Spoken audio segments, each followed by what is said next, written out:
ST सच्ची कहानियों पर आप सभी का स्वागत है। कई बार लव मैरिज शादी में भी लोग परेशान रहते हैं और डिवोर्स हो जाती है।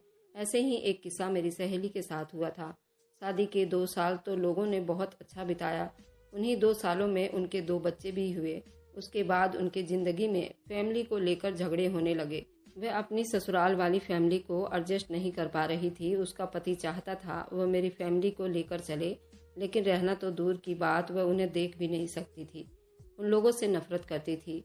कुछ दिन तो मेरे सहेली के हस्बैंड ने यूं ही बिता लिया। उसके बाद समझौते की नौबत आ गई। उसने कहा कि अगर तुम मेरी फैमिली के साथ रहोगी तो ही मेरे साथ रह सकती हो, वरना डिवोर्स लेकर अपने घर रहो। उसने भी उसकी फैमिली के साथ नहीं रहना था। उसने डिवोर्स ले लिया और दोनों बच्चों को लेकर अपने मायके पड़ी हुई है। मैं उसे देखकर बहुत डर गई थी और मैंने सोचा कभी लव मैरिज नहीं करूंगी, चाहे कुछ भी हो जाए। मैं अपने माँ बाप की पसंद की शादी करूंगी। और यूं ही मेरे एक दिन शादी हो गई, वह भी मेरे माँ बाप की मर्जी से। मेरे पति को घर में आए हुए उस वक्त 9 बज रहे थे। मैं उन पर बरस पड़ी थी क्योंकि मैं रात से उनका इंतजार कर रही थी, मगर सुबह के 12 बज चुके थे। उन्हें देखते ही मेरा पारा हाई हो गया। मैंने कहा आपको ऐसा नहीं करना चाहिए था। शादी के 1 हफ्ते के बाद ही उनका अजीब सा व्यवहार शुरू हो गया था। मुझे उनसे उलझन होने लगी थी, इसलिए मैंने उन पर बहुत गुस्सा किया, मगर वे हाथ में 2 लिफाफे लहराते हुए बोले, ये हमारे हनीमून की टिकट है। ये देखकर मैं हंस पड़ी और खुशी में हो गई। मैंने कहा अब तो मुझे आपसे कोई शिकायत नहीं है। अब मुझे ये बताइए कि हम कब जा रहे हैं। मैं तो यही समझ बैठी थी बाहर विदेश की टिकट है, हम लोग दुबई या फिर कनाडा जा रहे हैं ताकि हम अपना हनीमून मना सके। यही बातें सोच रही थी कि मुझे कहने लगे, जल्दी करो, तैयार हो जाओ, हमें अभी निकलना है। अभी कैसे निकल सकते हैं, मैं उनसे बहस करने लगी। उन्होंने कहा कि हमें इसी टाइम घर से निकलना होगा। वैसे भी शाम का सफ़र करना अच्छा नहीं समझा जाता, मगर मुझे अपने कपड़े वगैरह पैक करने में शाम के 5 से 6 बज चुके थे। मेरी सास हम दोनों से कहने लगी, बेटा शाम का टाइम घर से निकलने के लिए अच्छा वक्त नहीं है। तुम लोग इतने वक्त घर से निकल रहे हो। वैसे भी सर्दियों की रातें बहुत जल्दी शुरू हो जाती है, दिन छोटे होते हैं, तुम लोगों को अपना ख्याल करना होगा। मेरी सास ने मुझे मना कर दिया, मगर मैंने उनकी कोई बात नहीं सुनी। अपनी सास को गलत समझ बैठी थी। मैंने कहा हमें इसी वक्त जाना है, मुझे रात में सफ़र करना अच्छा लगता है। मेरी सास ने मेरी बात का बुरा नहीं माना। हम दोनों ही घर से निकल गए। गाड़ी में बैठते ही मैंने पूछा कि हम कहाँ जा रहे हैं। तैयारियों के चक्कर में मैंने उनसे सवाल भी नहीं किया था। तब उन्होंने मुझे अजीब सा जवाब दिया। वह बोले, हमें जाना कहाँ है, तुम तो अपने मायके यानी अपने माँ बाप के घर बनारस जा रही हो, और वहाँ पर ही हम दोनों अच्छी अच्छी जगह पर घूमेंगे फिरेंगे। ये सुनकर मुझे थोड़ी मायूसी हुई थी, क्योंकि बनारस तो मैंने सारा घूम रखा था, क्योंकि मैं तो बनारस की रहने वाली थी, जबकि मेरी शादी दिल्ली में हुई थी। सो हनीमून का सारा भूत दिमाग से उतर चुका था। मुझे नई नई जगह घूमने का और देखने का बहुत ही शौक था, मगर मेरे पति तो मुझे बनारस लेकर जा रहे थे। मुझे गुस्सा तो आया, मगर मैं चुप हो गई थी। दिल्ली से तो शाम के 6 बजे निकले, पर रास्ते में खाना पीना खाते हमें रात के 8 बज गए थे। तब बनारस की सड़कें वैसे भी बहुत जल्दी वीरान हो जाती है। यहाँ के लोग रात के देर तक दुकानों में नहीं बैठते। पूरी सड़क खाली और सुनसान हो गई थी। बस में और मेरा पति गाड़ी में एक दूसरे से गप्पे लड़ा रहे थे। तभी मुझे कुछ गड़बड़ी सी नजर आई थी। ऐसा लगा जैसे कोई हमारा पीछा कर रहा हो। एक गाड़ी थी काले रंग की, जिसे मैंने सड़क पर 2-3 बार ओवरटेक करते देखा था। पहले तो मुझे शक हुआ, मगर फिर लगा जैसे मेरा वहम है। वे करीब करीब पिछले 20 मिनट से हमारा पीछा कर रहे थे। मेरे दिल में एक अजीब सा डर पैदा हो रहा था, मगर मैंने अपने पति को ये बात नहीं बताई। कहीं गाड़ी चलाते चलाते उनकी नज़र गाड़ी से ना हट जाए तो वो परेशान हो जाएंगे, उनका सारा ध्यान बट जाएगा। इसी वजह से मैं चुप हो गई थी। मेरा दिल नहीं चाहता था कि मैं ऐसी कोई हरकत करूं कि सोहन को गुस्सा आ जाए। वैसे भी वो काफी देर से जले भुने बैठे थे। बोले कि तुमने मेरे साथ बहुत बुरा व्यवहार कर रही हो। शादी के बाद पत्नी को अपनी जुबान पर काबू रखनी चाहिए। वैसे शुरू के दिनों में तो लड़कियां काफी शर्माती हैं, मगर तुम अभी से इतनी रुआब झाड़ती हो मुझे, और मुझे लगता है कि मैंने अपनी टीचर से ही शादी कर ली। हम बातें ही कर रहे थे कि जोरदार झटके के साथ पिछली काली गाड़ी ने हमारे सामने रास्ता रोककर खड़ा हो गया। हमें एक पल में यूं लगा कि कोई हादसा होने वाला है, मगर उस आदमी ने हमारी गाड़ी की स्पीड स्लो होते हमारे आगे ऐसी गाड़ी रोकी, हम दोनों हक्का बक्का रह गए थे। हम अभी तो अपनी जान बचने पर ही भगवान की कृपा कर रहे थे।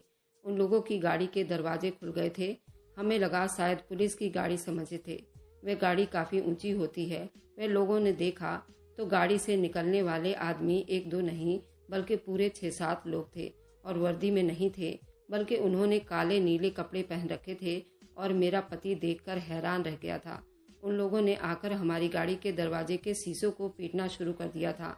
हम लोग समझ गए थे ये कोई आम आदमी नहीं है, ये तो बहुत खतरनाक है और मुझे तो ये लग रहे थे ये डाकू है।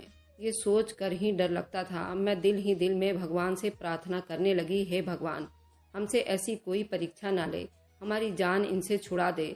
मगर उन लोगों ने मेरे पति को जबरदस्ती दरवाज़ा खोलने को कहा था। अगर हम दरवाज़ा नहीं खोलते तो ये लोग बहुत ही मक्कार थे, शीशा तोड़कर हमें बाहर निकाल लेते। मेरे पति ने मुझसे कहा कि तुम पिछली सीट पर चली जाओ। गाड़ी का दरवाज़ा खोले बगैर पिछली सीट पर जाना मुमकिन नहीं था। मैं धड़कते दिल के साथ अपने पति के पास ही बैठी थी। उन लोगों ने हमें बंदूक दिखाकर गाड़ी का दरवाज़ा खोलने को कहा था। मेरे पति ने उनसे कहा, तुम्हें जो भी चाहिए मुझसे ले सकते हो। गाड़ी के कागज, पैसे वगैरह उनके हवाले कर दिए। एक आदमी ने सारा कुछ अपने बैग में डाल लिया। फिर मेरे पति से कहा, तुम गाड़ी से उतर जाओ, अगर तुम नहीं उतरोगे तो तुम्हें गोली मारकर यहीं सुला देंगे। वे लोग बहुत गुस्से में थे।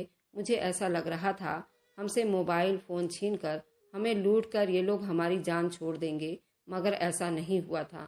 उन्होंने मुझे भी गाड़ी से बाहर निकालने को कहा था। वे सारे के सारे आदमी इतने बदतमीज लग रहे थे। उनकी आवाज़ जैसे गूंज रही थी। उनकी आवाज़ सुनकर मैं बहुत घबरा गई थी। मैं सहमी डरी हुई खड़ी थी। ये चारों पांचों मुझे देखकर हंसने लगे थे। देखो, ऐसी होती है शरीफ और मासूम लड़कियां। तुम्हारी पत्नी तो बड़ी खानदानी लगती है भाई। आदमी ने हंसते हुए ये बात करते हुए मेरे पति से कहा। मेरे पति ने उन लोगों के आगे हाथ जोड़ दिए थे। देखो, तुम लोग लुटेरे हो, मैं जानता हूँ। मेरी पत्नी को कुछ मत कहो। तुम्हें जो कुछ चाहिए मुझसे ले लो। मैं तुम्हारे किसी काम आ सकता हूँ तो वह सब तुम्हें दे सकता हूँ। तुम मेरी गाड़ी भी ले जाओ, हम दोनों को छोड़ दो। ये सुना था। वे पांचों आदमी हंसने लगे। एक ने अपनी गाड़ी की तरफ इशारा किया और बोला, हमारे पास उससे भी जबरदस्त गाड़ी है जानेमन। हमें तुम्हारी गाड़ी से नहीं, तुम्हारे माल से मतलब है, और माल में सबसे अच्छा माल तो तुम्हारी पत्नी है। आदमी ये कहकर मेरी तरफ बढ़ा तो मेरे दिल में बहुत तेज दर्द हो गया। मुझसे तो आज तक किसी ने इस तरह की बात नहीं की थी। ये आदमी इतनी भयानक बातें कर रहा था। मेरा दिल चाहा कि मैं यहाँ से भाग जाऊं, मगर मैं वहीं खड़ी रही। मुझे बस अपने पति का इंतजार था। उन लोगों को रोकेगा कौन? मेरे पति उन लोगों को मेरे पास तो हरगिज नहीं आने देते, मगर उन लोगों ने इससे पहले मेरे पति को मारना पीटना शुरू कर दिया था। एक आदमी ने मेरी तरफ बढ़ा।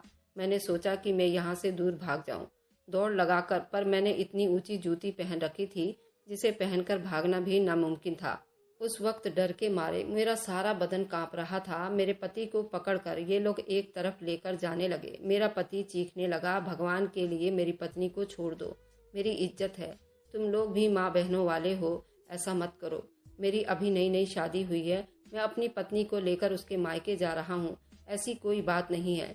मेरा पति चिल्ला रहा था, मगर वे आदमी बार बार हंस रहे थे। मुझे तो अपने आप किसी गहरी खाई में डूबता हुआ नजर आ रहा था। चलो, इस औरत से हम सब मिलकर एंजॉय करते हैं। वे सारे आदमी मिलकर मेरे पति को उठाकर उनकी गाड़ी की तरफ बढ़ रहे थे। मेरे पति को एक गाड़ी में डाल दिया गया था। मैं भी उस गाड़ी के तरफ लपकी थी। उस आदमी ने मेरा हाथ खींचकर मुझे पीछे कर लिया। एक आदमी ड्राइविंग सीट पर बैठ गया। मेरे पति को दोनों हाथ पांव बांधकर पीछे वाली सीट पर बैठा दिया गया था। उन लोगों ने बंदूक के नोक पर मेरे पति को अगवा कर लिया था। मेरे पति बार बार मुझसे कह रहे थे कि यहाँ से भाग जाओ। मैंने भागने की भी बहुत कोशिश की थी, मगर उस आदमी के हाथ आ गई थी। वह बहुत ताकतवर था। उस आदमी से अपने आप को छुड़ाकर भागना असंभव नहीं था। मेरे साथ जो आदमी खड़ा था उसने एक बैग में हमारी सारी चीजें समेट ली थी। रुपए, पैसे, मेरा जेवर, यहाँ तक कि हमारे छोटे मोटे कपड़े वाले बैग उन लोगों ने हमसे छीन लिया था। मगर उसके बावजूद भी उन लोगों ने हमारी जान नहीं छोड़ी थी। मेरे पति से गाड़ी की चाबी ले ली। मेरे पति को गाड़ी की पिछली सीट पर बांध दिया। तभी उस आदमी ने गाड़ी चला दी। जिन आदमियों ने मुझे पकड़ रखा था वे दोनों ही बड़े खतरनाक थे और उनका कद काठी भी बहुत बड़ा था।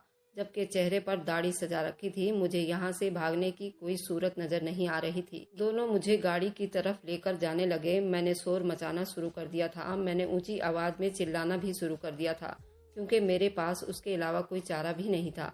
मैंने यही सुना था कि मुश्किल टाइम में अपने भगवान को याद करो, वे अपनी शक्तियों से हमें बचा लेते हैं।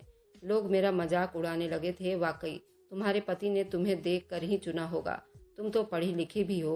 वह आदमी मजाक उड़ा रहा था। दूसरे ने गुस्से से चुप करने की कोशिश की।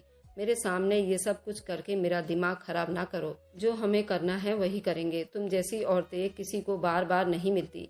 इतनी वैश्यानी बातें सुनकर मुझे उन लोगों पर बहुत गुस्सा भी आ रहा था। अगर मेरे पापा यहाँ होते, न जाने उन्हें चीर कर रख देते। मगर उस टाइम वीरान जंगल में मेरे साथ सिवाय भगवान के और कोई नहीं था। मुझे अपनी लड़ाई खुद ही लड़नी थी।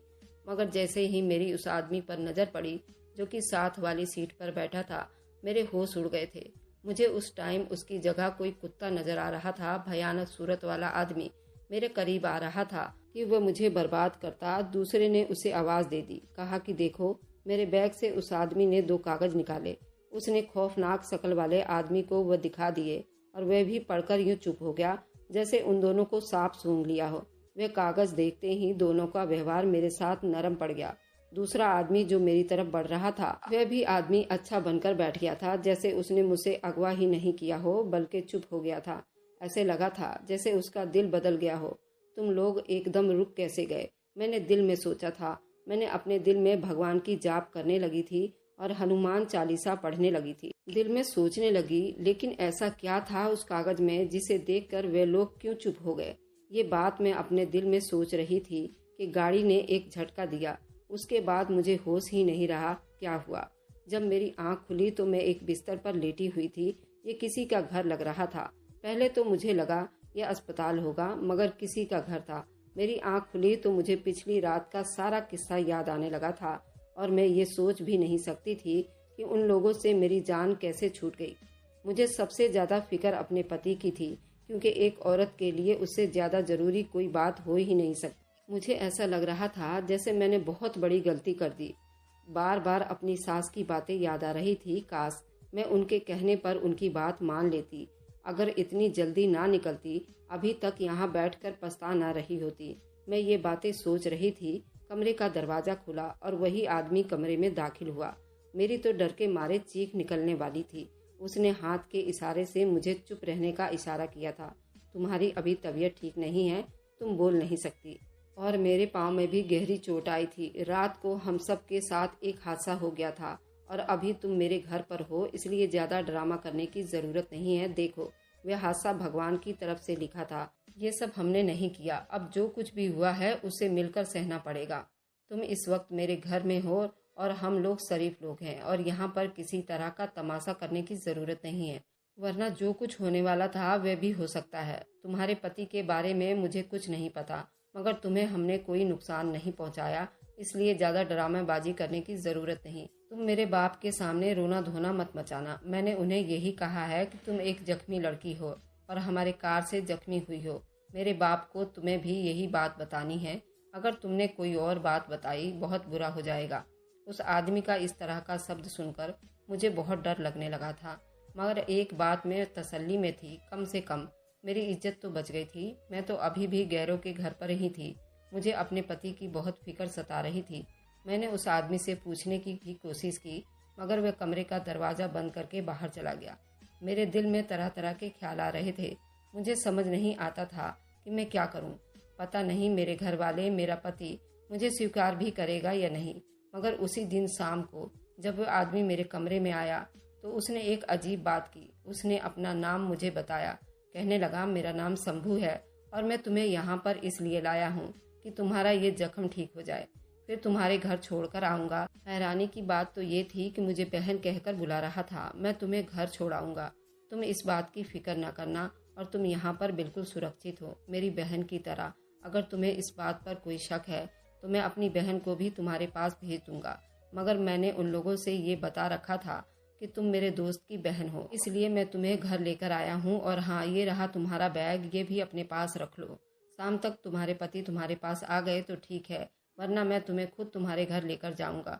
मैं अपने दिल में उस आदमी के जाने के बाद सोचने लगी, अगर उसने मुझे घर में लेकर जाकर ही छोड़ना था तो फिर ये सब करने का मकसद क्या था? क्या वह लोग मेरे पति के दुश्मन थे? लेकिन अगर ये लोग दुश्मन होते फिर मौका पर उसका फायदा उठाते या फिर उसका सामान वगैरह छीन कर उसे अलग जगह पर भेज देते।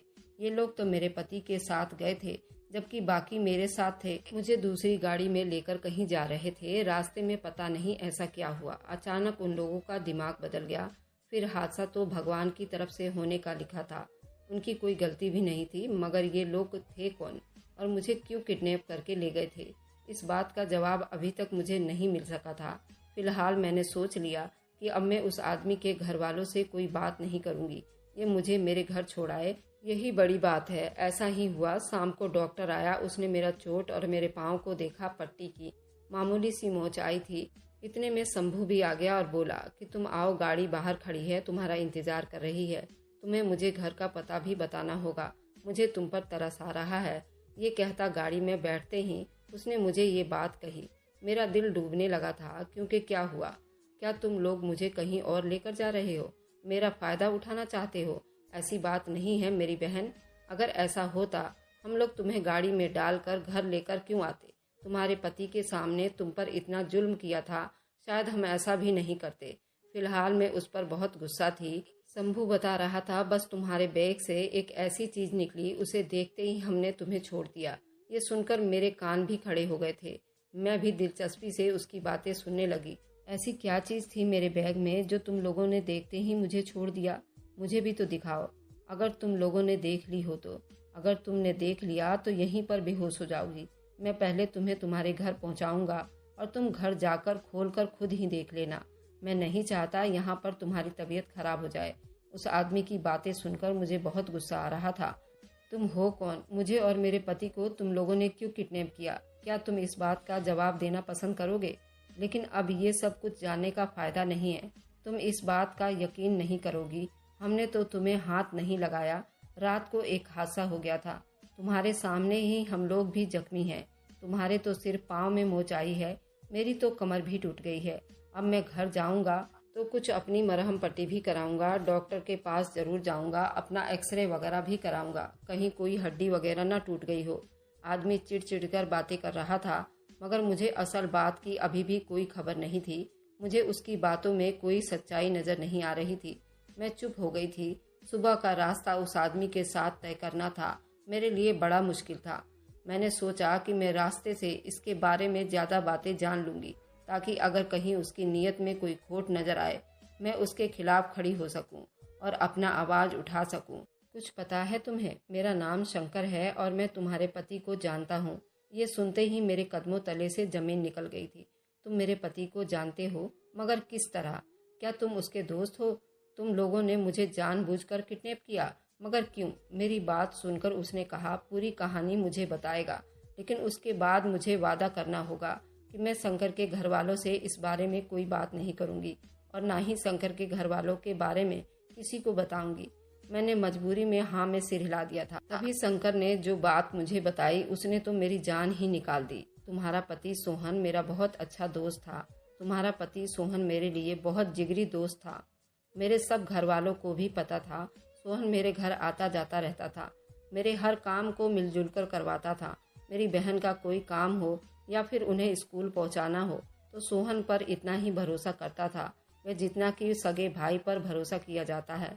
मैं सोहन को अच्छे तरीके से जानता था, उसके बाप दादा को जानता था, इसलिए मैंने कभी भी सोहन पर कोई शक नहीं किया था। मगर एक दिन मैं अपनी बहन को कुछ समझा रहा था, मगर मुझे नहीं पता चला कि कब सोहन ने मेरी बहन के साथ चक्कर चला लिया।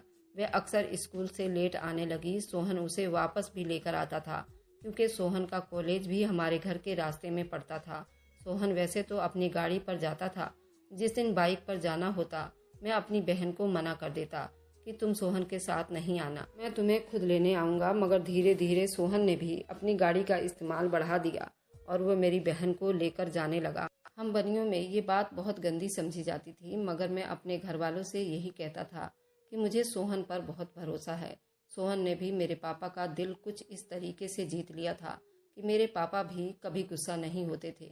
मगर फिर जब हमने बहन की शादी तय कर दी तो एक अजीब तमाशा हुआ। सोहन का मुंह बन गया था। वह मुझसे भी बात नहीं करता था। मैं तो जान ही नहीं पाया था। सोहन के दिल ही दिल में मेरी बहन को पसंद करता था।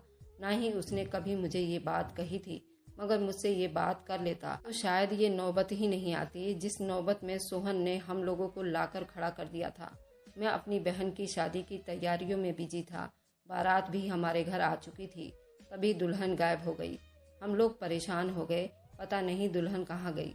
मेरी बहन बहुत शरीफ थी, उसका किसी के साथ कोई चक्कर नहीं था। जब मेरी बहन गायब हुई तो हम लोगों ने उसे ढूंढना शुरू कर दिया। ये बात बारात वालों को भी पता चल गई।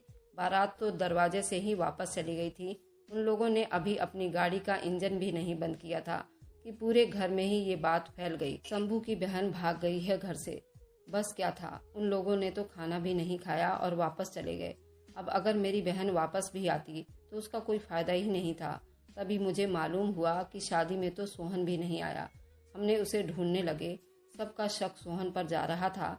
सोहन मेरी बहन को कभी स्कूल लेकर जाता तो कभी इधर उधर घुमाने फिराने, और साथ में उसकी बहन भी होती थी। सोहन की वजह से हम लोग भी चुप रहते थे, मगर आज जो उसने हमारे इज्जत के साथ खेल गया था वह बर्दाश्त से बाहर था। रात सोहन मेरी बहन को लेकर भाग गया था। मैं ये सोच भी नहीं सकता था वे मेरे साथ इतना बड़ा गद्दारी कर लेगा। लेकिन अगले दिन जो हुआ उसने तो हम सब के दिल को दहला कर रख दिया। गुस्से से हम पागल हो गए थे। मेरी बहन सुबह के 4 बजे घर आई रोती हुई। उसका रोना मुझे देखा नहीं जा रहा था। उसने बताया कि सोहन उसे लेकर गया था शादी के बहाने, मगर शायद उसने मेरा इस्तेमाल करके मुझे बीच रास्ते में छोड़ दिया।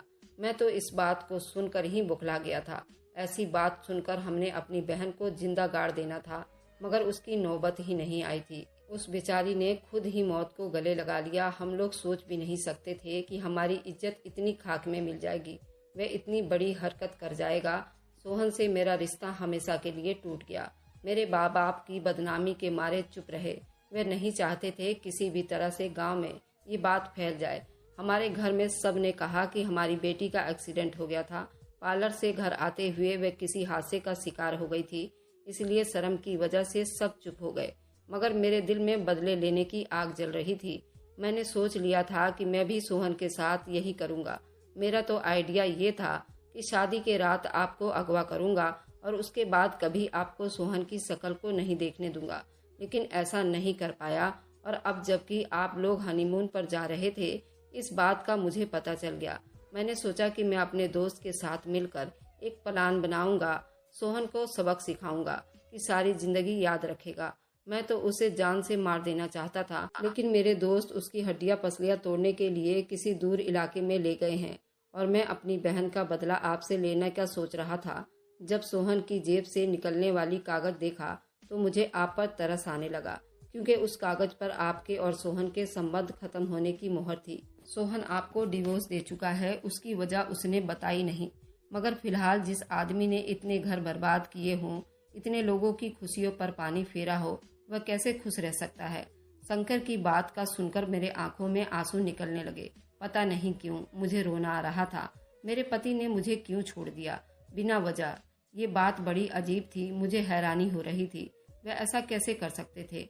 लेकिन जो हो चुका था उस पर आंसू बहाने का कोई फायदा नहीं था। भारी दिल के साथ मैं अपने माँ बाप के घर पहुंची। उन्हें इस हादसे के बारे में मैंने कुछ नहीं बताया, बस वे कागज उन्हें दिखा दिए। मेरे माँ बाप भी पछताने लगे थे, क्योंकि सोहन और मेरा रिश्ता अब बिल्कुल खत्म हो चुका था। सोहन के माँ बाप ने ये रिश्ता उनके खिलाफ किया था। परिवार में जब शादियाँ उस बुनियाद पर होने लगे किसी के पास जमीन और जायदाद कितनी है, तो यही किस्सा होते हैं। सोहन के माँ बाप ने अगर शादी के रात उसकी दुल्हन को स्वीकार कर लिया होता तो आज उनका बेटा ऐसे परिवार में उनको बदनाम नहीं करता। सोहन ने अपने माँ बाप से अपनी महबूबा की बिछड़ने का बदला ले लिया। शंकर ने सोहन से अपनी बहन की इज्जत खराब करने का बदला लिया। पर पता नहीं मुझे क्यों किस वजह से रुस्वा किया गया। मेरा घर क्यों उजाड़ा गया। लोग कहते हैं कि दुनिया वालों की रीत है। कोई मुझे भी तो बता दे कि मेरी क्या गलती थी। मैंने तो आज तक किसी के साथ कोई बुराई नहीं की थी, फिर मेरे साथ ऐसा क्यों हुआ, और इसमें मेरी क्या गलती थी। और क्या अरेंज मैरिज सही साबित हुआ? नहीं, सबको अपनी भावनाओं की चिंता होती है। अगर सब एक दूसरे की भावनाओं को समझने लगे तो ये दुनिया स्वर्ग बन जाएगी। अगर आपको आज की कहानी पसंद आई है तो वीडियो को जरूर लाइक कीजिएगा और अपने दोस्तों के साथ शेयर भी कीजिएगा। और हाँ, अगर आपने अभी तक हमारे चैनल को सब्सक्राइब नहीं किया है तो जरूर सब्सक्राइब कर ले। मिलते हैं हम अपनी कल की एक नई दिलचस्प कहानी के साथ। मुझ पर सदा अपना प्यार और स्नेह बनाए रखें। सभी को मेरा प्यार भरा नमस्कार दोस्तों।